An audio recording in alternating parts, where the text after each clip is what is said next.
Good morning बच्चों। शुरू करते हैं आज की क्लास। और एक टॉपिक से शुरू करनी है हमें। टॉपिक का नाम है वर्ल्ड ट्रेड ऑर्गेनाइजेशन। ठीक है भैया, अचानक से ये कॉन्सेप्ट क्या आ गया कि हम पढ़ रहे थे लिबरलाइजेशन, प्राइवेटाइजेशन, ग्लोबलाइजेशन, फिर अचानक से क्या आ गया, आउटसोर्सिंग। मैंने इसका रीजन भी बताया था आपको कि आउटसोर्सिंग क्यों पढ़ने का है। आउटसोर्सिंग क्योंकि एक आउटकम होता है किसका, ग्लोबलाइजेशन का। दैट्स व्हाई वो टॉपिक को हमने पढ़ा। बिकॉज बच्चों हम आज जो ग्लोबलाइज जमाने में जी रहे हैं, जहाँ पे एक कंट्री दूसरी कंट्री से क्या करती है, ट्रेड करती है, बहुत सारी ट्रांजेक्शन्स करती है, एक्सपोर्ट होता है, इंपोर्ट होता है, और भी तमाम क्या होती है, ट्रांजेक्शन होती है। कोई तो एक ऐसी बॉडी हमारे को चाहिए, कोई तो एक ऐसा इंस्टीट्यूट है ना, जो ये मेक श्योर कर सके कि किसी कंट्री के साथ गलत ना हो रहा हो। ठीक है ना, ताकि हर एक कंट्री का क्या बना रहे, इंटरेस्ट बना रहे। यस और नो। तो दैट्स व्हाई एक ऐसी संस्था स्टैब्लिश करने की जरूरत थी, है ना। इसको क्या बोल करके स्टैब्लिश किया गया था, जीएटीटी बोल करके स्टैब्लिश किया गया था, general agreement on trade and tariff. बाद में इसको इसमें कन्वर्ट कर दिया गया वर्ल्ड ट्रेड ऑर्गेनाइजेशन। नाम तो सुना ही होगा, डब्ल्यूटीओ। तो दैट्स व्हाई अचानक से, ताकि आपको ये ना लगे कि हम इसे पढ़ क्यों रहे, तो उसका रीजन मैंने बताया। बिकॉज ग्लोबलाइजेशन जब होता है तो उस केस में बहुत सारी चीजें मॉनिटर करनी होती है। तो वो संस्था जो मॉनिटर करती है उन सारी ट्रांजेक्शन्स को, वो कौन है, वर्ल्ड ट्रेड ऑर्गेनाइजेशन। तो इसके बारे में पढ़ते एक छोटा सा टॉपिक है, और फिर एक लास्ट टॉपिक है बच्चों हमारा, एक इसमें जो चैप्टर में बचेगा अप्रेजल करके, है ना। तो वो पढ़ करके फिर आज की क्लास हम क्या करेंगे, रैप करेंगे। फिलहाल तो शुरू करता हूँ। WTO was established in 1995। WTO को कब एस्टैब्लिश किया गया, 1995 में एस्टैब्लिश किया गया एज द सक्सेसर ऑर्गेनाइजेशन। मतलब जो पहले ऑर्गेनाइजेशन था वो कौन था, GATT, general agreement on trade and tariff. ठीक है ना। इस कॉन्सेप्ट को, है ना, इन्होंने प्रॉपर किसकी फॉर्म दी, वर्ल्ड ट्रेड ऑर्गेनाइजेशन का दी, फॉर्म दी। कब में, 1995 में। GATT was established in 1948। GATT को कब एस्टैब्लिश किया गया था, 1948 में, विद 23 कंट्रीज। और शुरुआत इसकी हुई थी 23 कंट्री से, as a global trade organization to administer all multilateral trade agreement by providing equal opportunities to all countries in the international market for trading purposes। बच्चों प्लीज आप बोल लीजिएगा, वरना मेरे को पढ़ाया नहीं जाएगा। ठीक है ना। हाँ जी, हाँ बिल्कुल, क्योंकि मेरे को आदत नहीं है हम खाली बोल के, सब सामने से आएगा तो ही मैं पढ़ा पाऊंगा, अदरवाइज मेरे ऊपर बहुत ज्यादा प्रेशर। हाँ जी, जीएटीटी को एस्टैब्लिश किया गया बच्चों का 1948 में, और कितनी कंट्रीज के साथ, 23 कंट्रीज के साथ, ग्लोबल ट्रेड ऑर्गेनाइजेशन। मतलब इसको क्या बोल के एस्टैब्लिश किया गया था 1948 में, कि ग्लोबल ट्रेड ऑर्गेनाइजेशन है जो क्या करता, जो क्या करता। तो मेरे अंदर का जो टीचर है वो तभी निकल गया था। Administer all multilateral trade agreement. इसका काम क्या था, जीएटीटी का काम क्या था, जिसको 1948 में एस्टैब्लिश किया था। इसका काम था कि जितने भी मल्टीलेटरल जो ट्रेड होते हैं, मल्टीलेटरल ट्रेड समझते हो आप, नहीं समझते ना। मल्टीलेटरल ट्रेड होते हैं जो दो या दो से ज्यादा कंट्री के बीच में जो ट्रेड होते हैं, तो एडमिनिस्टर करना। पता है एडमिनिस्टर का मतलब क्या होता है, बिजनेस स्टडीज में भी हम पढ़ते हैं। एडमिनिस्टर का मतलब होता है कंट्रोल करना। क्या करना, कंट्रोल करना। तो जीएटीटी 1948 में स्टैब्लिश किया गया था, जो जिसके मेंबर कंट्री कितनी थी बच्चों, वेरी गुड, 23 कंट्रीज थी। और इसको क्यों एस्टैब्लिश किया गया था, ताकि ये एडमिनिस्टर कर सके, कंट्रोल कर सके जितने भी क्या होते हैं मल्टीलेटरल ट्रेड एग्रीमेंट होते हैं, बाय प्रोवाइडिंग इक्वल अपॉर्चुनिटीज। क्या प्रोवाइड करा करके, equal opportunities to all countries international market for trading purposes. Naman भैया, ये जो बाद में शब्द लिखे गए ना, हमें इनका मीनिंग समझ में नहीं आया। इतना तक तो हमें समझ में आता है कि ये एडमिनिस्ट्रेट करता है, कंट्रोल करता है जो मल्टीलेटरल ट्रेड एग्रीमेंट होते हैं, है ना। लेकिन ये बाद में समझ में नहीं आया जो लिखा है बाय प्रोवाइडिंग से। अभी बताता हूँ, बाय प्रोवाइडिंग इक्वल अपॉर्चुनिटी। देखो हुआ क्यों बच्चों, हम एक देश है और आप लेट्स सपोज एक देश हो, और हम क्या कर रहे हैं, कोई भी ट्रेड कर रहे हैं। क्या कर रहे हैं, कोई भी ट्रेड कर रहे हैं बच्चों, जो रिसोर्सेज हमारी कंट्री में नहीं है ना, लेकिन वो रिसोर्सेज आपकी कंट्री में अवेलेबल है, तो हमने उन्हें क्या कर लिया, इंपोर्ट कर लिया। क्या कर लिया? इंपोर्ट कर लिया। अब हमारा भी ये फर्ज बनता है कि हम भी आपको वो रिसोर्सेज क्या करें, सप्लाई करें जो आपकी कंट्री में नहीं है और आपने उन्हें क्या किया है, हमारे से डिमांड किया है। यस और नो?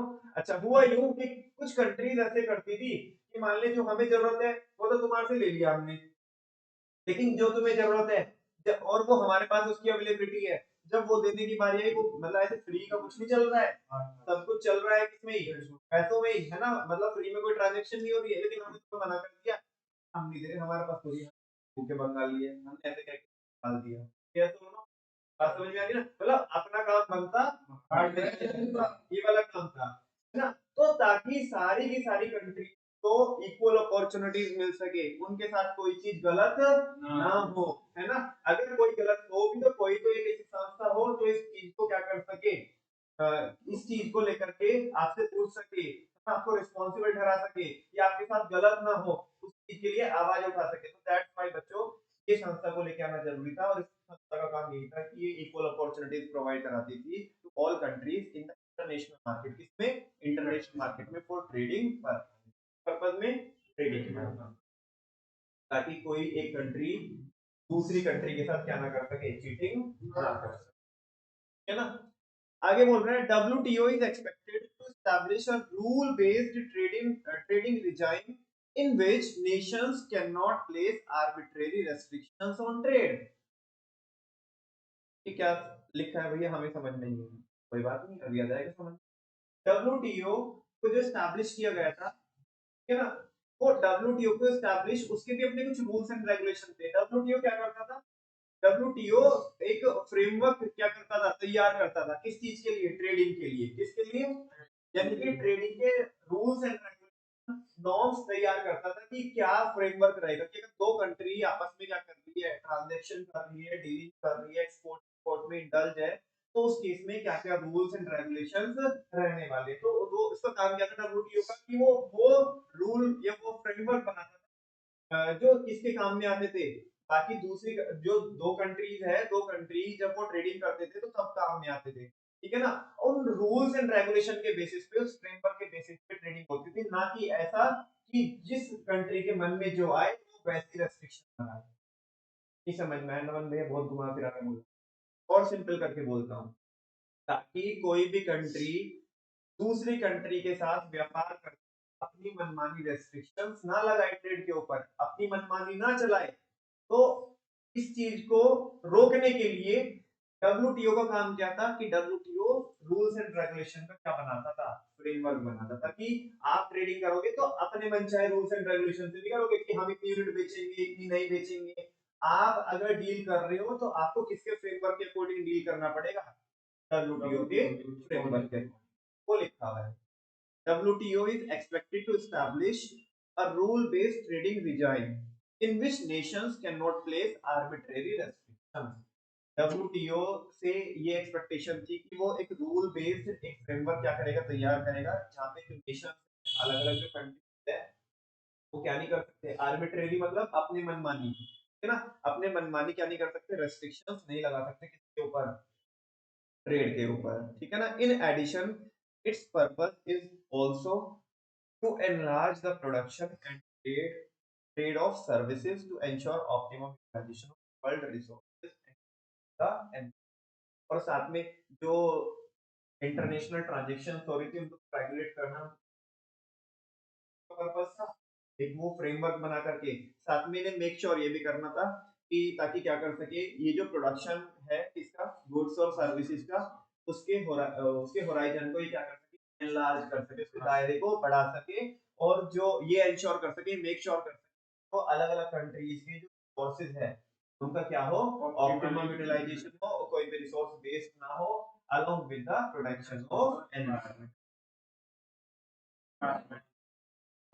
बात चल रही है बिजनेस की, एनवायरनमेंट का, बेटा ऐसा ना कि एक कंट्री दूसरी कंट्री को लूट ही ले, लूट ले इन द सेंस कि उसके नेचुरल रिसोर्सेज को क्या कर ले, अपने फायदे के लिए एक्सप्लॉइट कर ले, तो ये भी एट द सेम टाइम ये भी मेक श्योर करना होगा किसको, WTO को। मुझे बताओ अभी तक क्या पढ़ा है हमने आपको WTO के बारे में, सबसे पहले डब्ल्यूटीओ ऐसे फर्स्ट टाइम में पिक्चर में नहीं आया, सबसे पहले कौन पिक्चर में आया था बोलो ना? हाँ, जीएटीटी। कब में? 1948 में। पूछ लेता है ना, यहाँ पे दो क्वेश्चन बनते कि जीएटीटी की एस्टैब्लिशमेंट कब हुई और फिर वो कौन पिक्चर में, डब्ल्यूटीओ पिक्चर में कब आया, है ना? तो 1948 में, माने देश की आजादी के बाद। और आज बच्चों रिपब्लिक डे भी है ना? बहुत बहुत शुभकामनाएं आपको। और उसके हाँ, जैसे ही हमारे देश की हमारा देश आजाद हुआ, आजादी के जस्ट 1947 के जस्ट नेक्स्ट ईयर में 1948 में हमने स्थापना की, बोलो ना, जीएटीटी की। बोले तो general agreement on trade and tariff. Time पे बेटा मेंबर कंट्रीज की बता सकते हैं, ये भी एक एमसीक्यू हो सकता है। कितनी कंट्रीज थी? हाँ। इसका काम क्या था? इसका काम क्या था? ये क्या करता था? एडमिनिस्ट्रेट करता था जो बायलैटरल ट्रेड होते थे। क्या होते थे? केवल एडमिनिस्ट्रेट करता था बायलैटरल ट्रेड को। साथ में ये मेक श्योर करता था कि जो वर्ल्ड की अलग-अलग इकोनॉमी, क्या कहीं उनके रिसोर्सेज क्या तो नहीं हो रहे, एक्सप्लॉइट तो नहीं हो रहे, उनका ऑप्टिमम यूटिलाइजेशन हो रहा है, ये मेक श्योर करता था ये। और साथ में एनवायरमेंटल प्रोटेक्शन हो रहा है ना? इसी चीज को फिर आगे बढ़ाते हुए 1995 में एक ऑर्गेनाइजेशन जो जीएटीटी था उसको चेंज करके क्या लेके आया गया? डब्ल्यूटीओ। बोले तो वर्ल्ड ट्रेड ऑर्गेनाइजेशन। ये कोई नई बात नहीं बच्चों, पहले भी हमारे भारत में भी ऐसा रहा है कि यहाँ पे फिर उसको चेंज करके क्या लेके आए हैं? ये बिल्कुल उसी के जैसा, मतलब ऐसे कॉन्सेप्ट उसी बेस पे कॉन्सेप्ट ऐसा मान के चलो, जैसे वो चल रहा था कि वहाँ पे प्लानिंग कमीशन रिप्लेस करके लेके आया, ऐसे जीएटीटी को रिप्लेस करके क्या लेके आया? डब्ल्यूटीओ लेके आया। ठीक है ना? मैंने अभी आपको 2 बुलेट पढ़ाए हैं, सॉरी 2 नहीं 3 पढ़ा दिए। कितने पढ़ा दिए? 3। मुझे बताओ 3 में प्रॉब्लम है क्या? थोड़ा बच्चों हल्के से जो शब्द हो सकते हैं, शब्द हो सकते हैं, पर आपसे गुजारिश करूँ वापस से पढ़ लीजिए, अगर कोई डाउट है बता दीजिए, देन फिर आगे चलते हैं। बहुत इतना बड़ा टॉपिक नहीं है।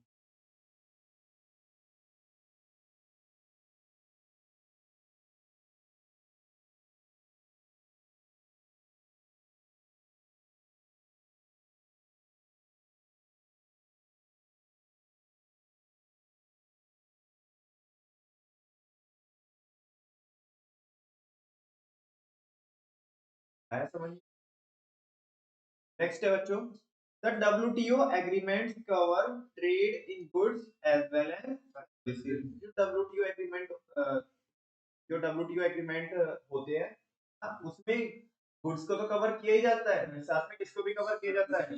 सर्विसेज को भी कवर किया जाता है, टू फैसिलिटेट इंटरनेशनल ट्रेड, ताकि बायलैटरल ट्रेड हो सके, है ना? इंटरनेशनल ट्रेड हो सके through the removal of the tariff as well as non tariff barrier. इसको रिमूव करके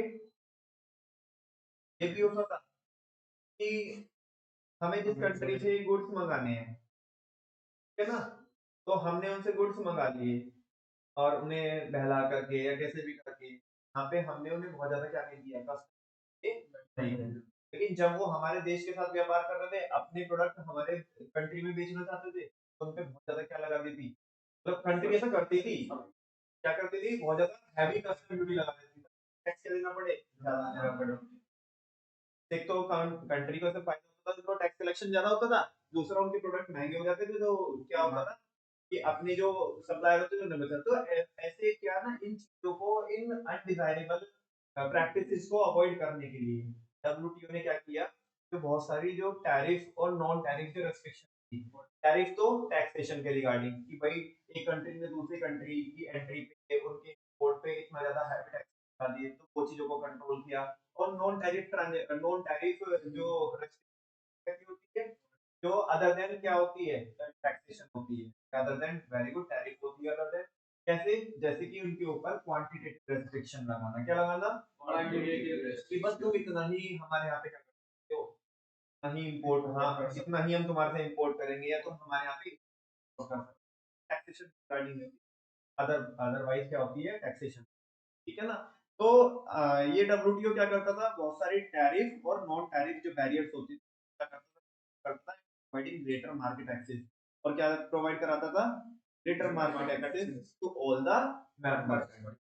तो जो मेंबर कंट्री होती थी उनको ये मतलब मार्केट क्या कराता था, अवेलेबिलिटी कराता था, है ना? अभी शुरुआत से कारवा कितने लोगों से हुआ था चालू, मतलब कितनी कंट्रीज से, कितने मेंबर कंट्रीज से, वो कह रहा है कि मेंबर कंट्रीज है किसकी, डब्ल्यूटीओ, बिकॉज़ भाई हर कोई चाहता है ना, वो कहते हैं ना कि चलती में डाला तो सब फेंकने चाहते हैं भाई, जब मार्केट भाई एक कंट्री को अपनी मार्केट में तो बेच ही रहा है वो प्रोडक्ट, मतलब बाकी 22 कंट्रीज में और बेच रहा है प्रोडक्ट, यस और नो, तो हर एक कंट्री उसका पार्ट बनना चाहती है कि भाई हम जो अपनी मार्केट में तो बेच रहे हैं प्रोडक्ट, बाकी कंट्रीज में भी क्या करें, हम क्या करें, सप्लाई करें, अगर उनके पास उसकी एक्सेस प्रोडक्शन है। आज के दिन पे क्या बोल रहे हैं कि 164 मेंबर कंट्रीज है किसकी, डब्ल्यूटीओ, वर्ल्ड ट्रेड ऑर्गेनाइजेशन, है ना, and all the members are required to follow rules and regulations of WTO. क्या अपनी मनमानी चलाएंगे कि डब्ल्यूटीओ के साथ, है ना, किसके हिसाब से चलेंगे, और अगर नहीं चलेंगे तो फिर मतलब ही क्या रह जाता है डब्ल्यूटीओ का, से यस और नो, हाँ बोलो ना, डब्ल्यूटीओ को एस्टैब्लिश किया ना, आगे क्या बोल रहा है, as an important member of WTO, कह रहे यार भारत है, वो ऐसे वाला भारत नहीं है, ठीक है ना, अभी कौन सा भारत है, नया भारत है, वो बोल रहे थे को ग्रीन करके इन्होंने स्टडी में लिखा है, as an important member of WTO, हम हमारी बात कर रहे हैं, भारत की बात कर रहे हैं, क्योंकि हम भी इसके डब्ल्यूटीओ के ऐसे तो पूछता नहीं था, कह रहे अभी डिसीजन भी किससे पूछ के लेते हैं, as an important member of WTO India has been, तो ध्यान से सुनो, देखो कितने फैंसी वर्ड लिखते हैं, कितने अच्छे शब्द लिखे हैं, एटलीस्ट आज के दिन तो हमें प्राउड होना चाहिए शब्दों का, है ना, जो भारत की तारीफ में लिखे हैं। As an important member of WTO, WTO का एक इम्पोर्टेंट मेंबर होने के नाते India has been at the forefront of framing their global rules, कह रहे हैं कि हमें कोई पूछता नहीं है, इनफैक्ट अगर डब्ल्यूटीओ के रूल्स भी बनाने होते ना तो हम कोई कंसल्ट करते हैं, हमारे से पूछते हैं, ऐसा बोल रहे हैं India has been at the forefront, बिल्कुल सामने, है ना, आके इनिशिएटिव लेकर के लीड करते हैं अपन लोग, of framing fair global rules, मतलब अगर हमें क्या बनाने, ग्लोबल रूल्स बनाने हैं ट्रेड के रिगार्डिंग, तो वो उनमें हमारे को पूछा जाता है, रेगुलेशन बनाने में हमारे को पूछा जाता है, and safeguard and advocating the interest of the developing world, और कह रहे हैं हम हमारी, अब जो जनता तो सुनती है हमारी, लोग तो सुनते ही हमारी, डब्ल्यूटीओ तो सुनते ही हमारी, बाकी हम किसके मसीहा भी है, जो बाकी डेवलपिंग कंट्रीज है ना उनको रिप्रेजेंट भी करते हैं, है ना, जो ऐसे जिनकी विचारों को कोई नहीं सुनता ना, तो उनका पक्ष भी हम कहाँ पे रखते हैं, डब्ल्यूटीओ में हम लोग रखते हैं, तो ऐसा ये पुराने वाला भारत नहीं है। India has kept its commitment towards liberalization of trade made in the WTO by removing quantitative restrictions, important है कि भारत ने बहुत भूमिका निभाई है, भारत ने जो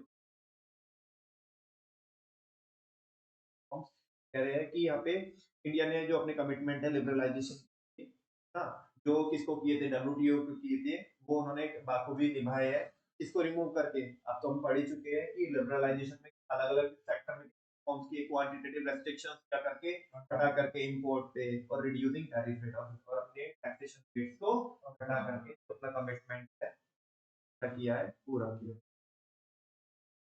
बात समझ में आती है, वापस से बच्चों, ये जो बाद के 4 बुलेटें शुरू के तो आपने पढ़ ही लिए थे, नहीं शुरू के 3 पढ़े थे, बाद के 3 और पढ़ लो यहाँ से।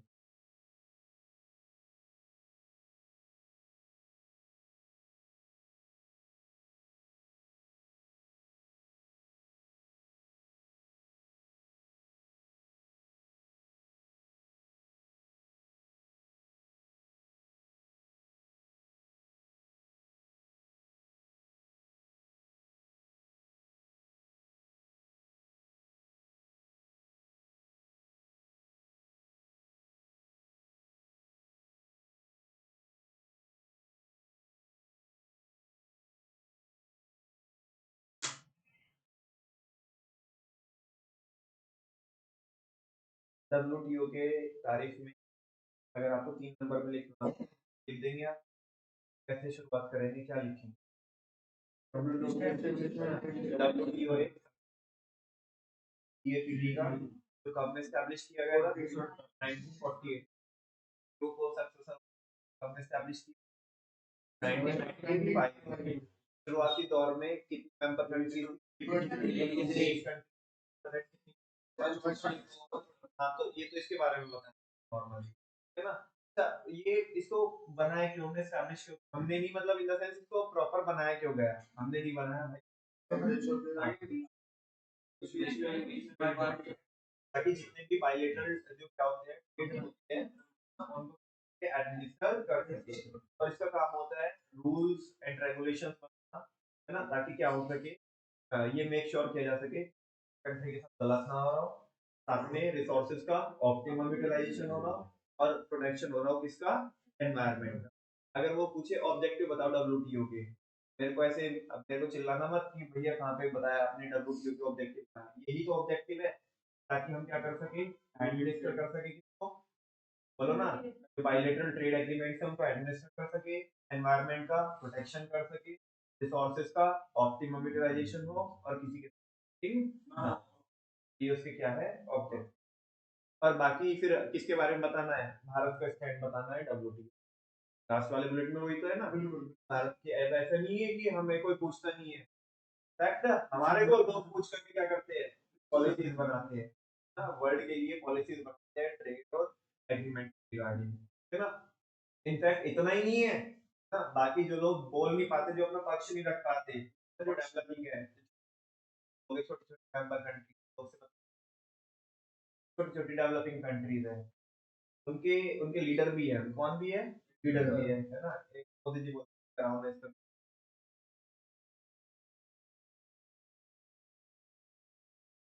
बात समझ में आती है आपको।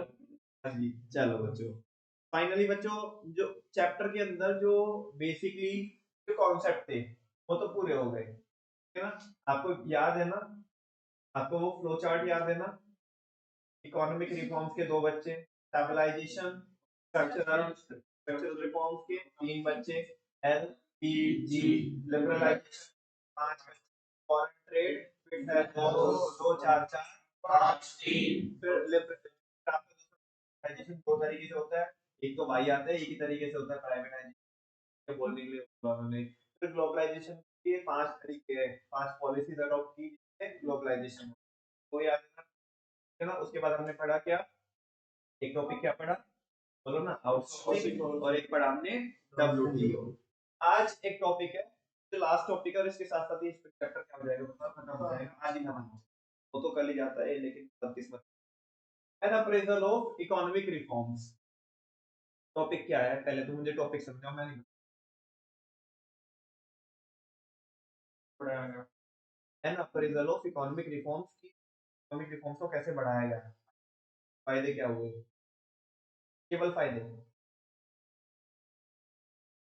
क्या क्या बदलाव आए, अप्रेजल का मतलब क्या है, पॉजिटिव भी और नेगेटिव, वेरी गुड बच्चों।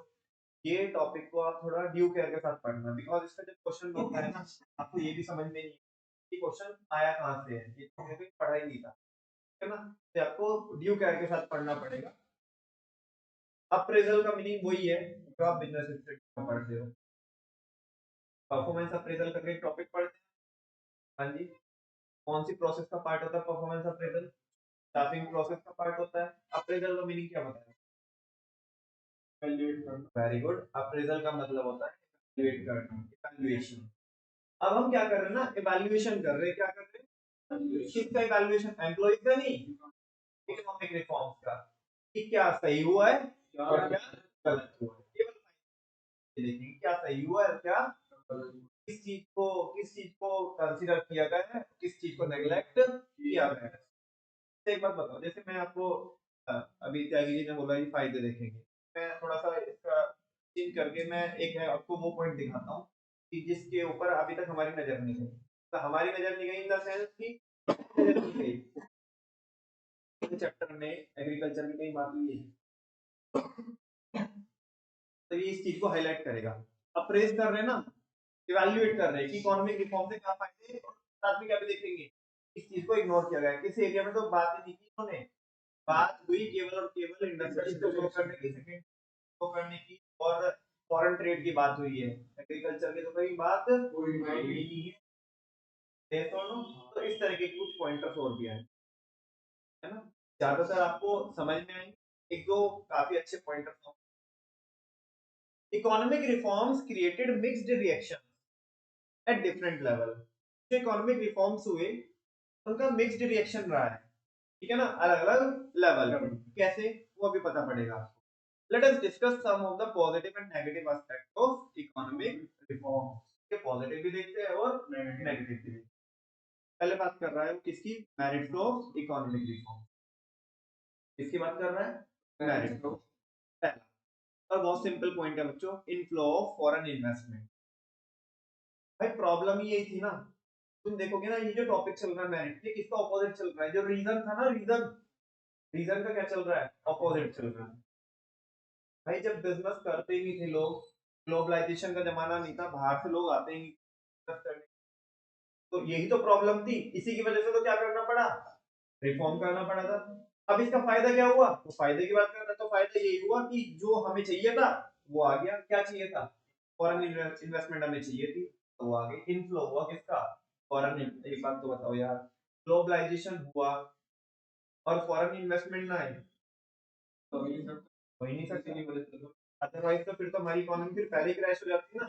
तो वो रिफॉर्म्स करने का फायदा ये हुआ कि तो हुआ किसका, फॉरेन इन्वेस्टमेंट का। सारे बच्चों को पता है फॉरेन इन्वेस्टमेंट को टाइप क्यों, इधर नहीं पढ़ाया मैंने आपको, कहाँ पे पढ़ाया था, मैक्रो इकोनॉमिक्स में। कितने तरह की होती है, दो कौन कौन, हाँ, फॉरेन इंस्टीट्यूशनल इन्वेस्टमेंट और foreign direct investment. Direct investment जब कोई फॉरेन कंपनी सीधा आकर के भारत में बिजनेस चालू करती है, और जब वो हमारी कंपनी की शेयर्स और बॉन्ड्स और सिक्योरिटीज में क्या करते हैं, तो रिफॉर्म्स करने से फायदा हुआ कि इनफ्लो हुई, ठीक है ना। Private foreign investment has taken a quantum jump.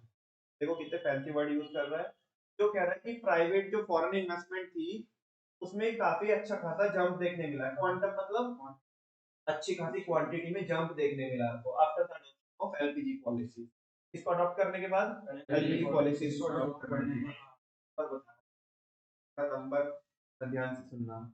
FDI foreign direct investment and FII that is foreign institutional investment have increased from about US dollar 100 million, जो 100 मिलियन डॉलर था जो हमारे यहाँ पे इन्वेस्टमेंट कब में 1990 टू 1991 में, वो कितना हो चुका बढ़ करके 30 बिलियन डॉलर। मिलियन की बात नहीं कर रहे, किसकी बात कर रहे हैं, पहले कितना था, 100 मिलियन डॉलर था, और वो भी कितना हो चुका 30 बिलियन डॉलर। किसमें, ये भी डेटा कब का है, 17 और 18 का। मोदी जी ने बहुत घूमा, ठीक है ना। दूसरे कार्यकाल में भी बहुत, पहली एक तो पहले वाली अपने कार्यकाल में, पहले वाली टर्म में, और दूसरे वाली टर्म में मोदी जब, तो अभी तो खैर मोदी जी बाहर बहुत जाते नहीं है, जब मैं मना नहीं कर रहा हूँ, जाते तो है, लोगों को ही बुला लेते इधर। आज भी बुलाया हुआ है किसको, हाँ बिल्कुल, वो फ्रांस का आई थिंक प्राइम मिनिस्टर है ना, प्रेसिडेंट, हाँ जी। तो अभी सुनो बच्चों, मैं क्या बोल रहा था आपको कि पहले तुमने ऐसे देखो, जो लोग मोदी मोदी जी को क्या करते हैं, अपोज करते हैं, बोलते थे सर टिकता ही नहीं है ना, बाहर ही जाया रहता है। अरे भाई बाहर ऐसे खाली पीली नहीं जाते है ना, पैसा खर्च ही तो होता है उसमें, लेकिन साथ में इन्वेस्टमेंट भी तो लेके आते थे।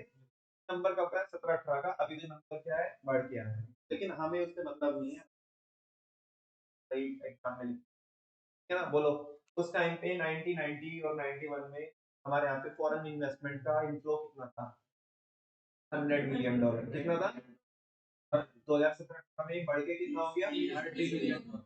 हाँ, एक खाली ऐसा मतलब इसको अलग अदरवाइज मत रिलेट करना कि मोदी जी की वजह से ये कलेक्टिव एफर्ट है जो 1991 से चलते हुए आ रहे हैं। फॉर्म्स की बात कर रहे हैं, ठीक है ना। नेक्स्ट है बच्चों, recognition of India as an emerging economic power. ये देखो ना, ये कौन पूछ रहा था भाई भारत को, है ना, आज मेलोनी भी पूछ रही है और जो बाइडन भी पूछ रहा है, ठीक है ना। इधर मोदी जी ने एक चीज बोल दी, हाँ, तो मजाल किसी की कोई कुछ बोल दे, मोदी है तो मुमकिन है, ठीक है ना। तो वो कह रहे हैं कि भैया इकोनॉमिक रिफॉर्म्स के बाद, हालांकि इसका सारा का सारा जो श्रेय है वो मोदी जी को भी जाता है। मोदी जी को एक अच्छा खासा वेल डिफाइंड बेस मिला है। क्या मिला है, बेस मिला है। मोदी जी ने ये कह सकते हो कि उस बेस के ऊपर ग्रोथ कराने का काम किया है, लेकिन बेस तैयार बाकी जो पहले गवर्नमेंट, नाम नहीं लूंगा, बाकी पहले गवर्नमेंट ने की, जो रही होगी जो भी गवर्नमेंट, मतलब पार्टी ने, बिकॉज हम पढ़ रहे हैं रिफॉर्म्स, है ना। बोल रहे हैं recognition of India as an emerging, economic power.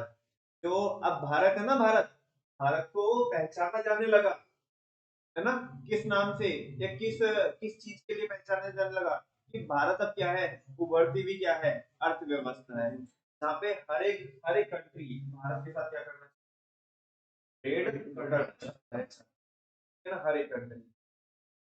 Yes और नो बच्चों, कह रहे हैं कि ड्यू टू इकोनॉमिक रिफॉर्म्स की वजह से India is now being recognised as an emerging power in the world. Bharat को पहचाना जाने लगा एक इमर्जिंग इकोनॉमिक पावर, हर एक कंट्री हमारे साथ ट्रेड करना चाहती है ना। आपने दो ही कंट्री में आपको आपका प्रोडक्ट फिट कराना है, चाइना में और भारत में। अगर आपने इन दो कंट्री में आपका प्रोडक्ट फिट कराया तो समझो तुमने पूरे वर्ल्ड की जितनी आबादी है ना, उसका 50% तुमने क्या कर लिया, मार्केट क्या, जस्ट इन दो कंट्री में। छोटी मोटी कंट्री है तो बड़ी कंट्री है वो भी, और भारत भी। तो हर एक बंदा तो चाहता है कि हमारा प्रोडक्ट कहाँ पे लॉन्च हो, भारत में हो। तो भारत की ओर अब लोग देख रहे हैं, ऐसा बोल फॉर्म के बाद, अदरवाइज कौन पूछता था नहीं। तो कह रहे हैं कि यहाँ पे this recognition not only raises India economic ranking, India की रैंकिंग ही नहीं इंप्रूव हुई है इन द वर्ल्ड, है ना। मैं बाकी चीजों की बात नहीं कर रहा हूँ, ह्यूमन डेवलपमेंट इंडेक्स की बात नहीं कर रहा हूँ, फ्रीडम ऑफ स्पीच की बात नहीं कर रहा हूँ, मैं जस्ट स्टिक हूँ किस पे, हाँ, इकोनॉमिक ग्रोथ की बात कर, है ना। तो बाकी आप कभी सोचो कि बाकी फैक्टर्स को भी यहाँ पे बोला जा रहा है, नहीं, जस्ट किसकी बात हो रही है, इकोनॉमिक फैक्टर्स की बात हो रही है। तो भारत ने इसके ऐसा रिफॉर्म्स करने से अपनी इकोनॉमिक रैंकिंग को तो इंप्रूव किया ही है वर्ल्ड में, but also boost the confidence of the global investor. इससे जो ग्लोबल इन्वेस्टर है, कभी कॉन्फिडेंस क्या हुआ है, बूस्ट अप हुआ है। एक बात बताओ बच्चों, किसी भी कंट्री में अगर आपको इन्वेस्टमेंट करना, जैसे अगर मैं आपको ऑप्शन दूं, वैसे कर नहीं सकते, गवर्नमेंट नहीं करने देगी कि अगर आपको पाकिस्तान में इन्वेस्ट करना है तो आप